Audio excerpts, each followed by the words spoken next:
Força Aérea de Israel comprometida?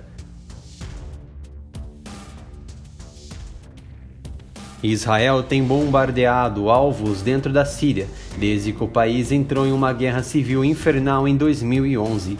A Força Aérea de Israel, a IAF, executou bombardeios até o Sudão sem sofrer consequências por décadas. Tornou-se garantida sua superioridade aérea frente aos rivais no Oriente.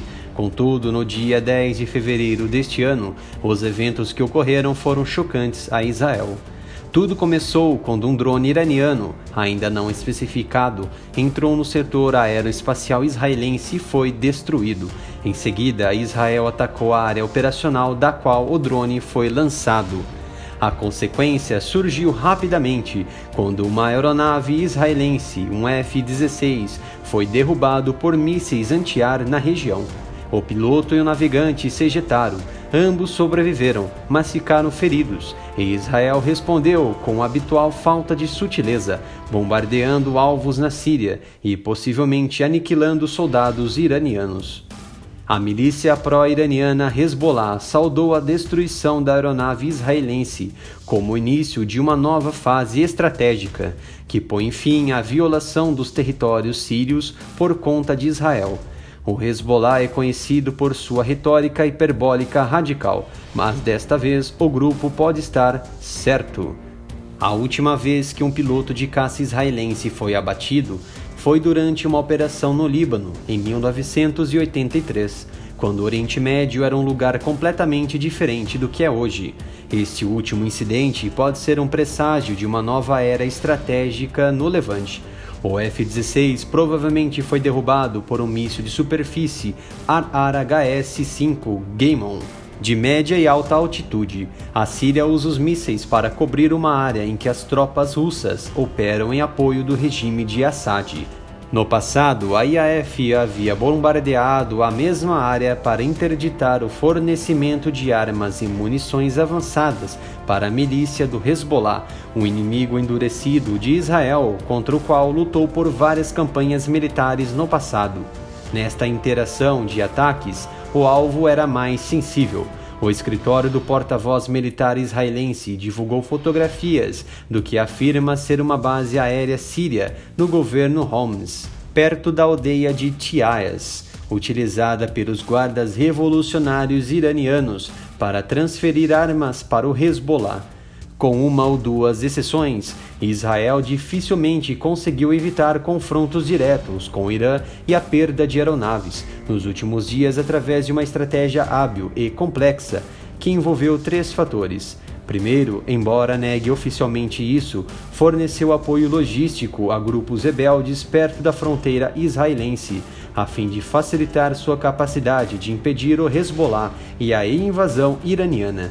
Em segundo lugar, desenvolveu um entendimento estratégico com a Rússia para obter sua cooperação no reinado na região de influência iraniana, na parte ocidental da Síria. E finalmente o terceiro fator. Quando tudo mais falhou, Israel usou sua força aérea para enviar uma mensagem clara de que não toleraria a expansão da influência iraniana nas proximidades das fronteiras de Israel. Esta estratégia, geralmente bem-sucedida, já entrou em colapso. À medida que a posição dos rebeldes anti-governo na Síria se deteriorava, os Estados Unidos e a Rússia chegaram a acordo em novembro de 2017, sem envolvimento direto de Israel, em limitar as forças não sírias no país. Apesar de restringir ostensivamente a influência iraniana perto da fronteira israelense, na verdade deu carta branca à influência iraniana até 20 quilômetros da fronteira israelense e não forneceu nenhum mecanismo claro para evitar que o Hezbollah ou a Guarda Revolucionária Iraniana se aproximassem. Foi mais um caso de Putin superando a administração Trump, que vai perdendo suas peças na região. As autoridades israelenses continuam a fingir que as coisas na Síria estão sob controle, como os militares se referiram à operação como um sucesso operacional completo. No entanto, eles estão brincando com o público ou com eles mesmos. Uma vez que a base que Israel atacou está fora da zona abrangida pelo acordo, não é surpresa que a Síria e a Rússia agiram de forma mais agressiva para frustrar a liberdade de ação israelense. Putin informou que o primeiro-ministro israelense, Benjamin Netanyahu, deveria tomar medidas para escalar o conflito. O ministro das Relações Exteriores da Rússia castigou Israel, advertindo que é absolutamente inaceitável criar ameaças à vida e à segurança dos militares russos. A Federação Russa não tem interesse em um confronto israelense-iraniano, mas na prática, eles estão fornecendo uma força militar e guarda diplomática para o aprofundamento da influência iraniana na Síria.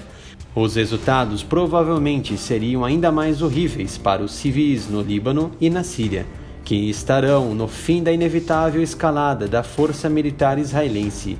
Israel é sempre mais destrutivo quando se sente inseguro.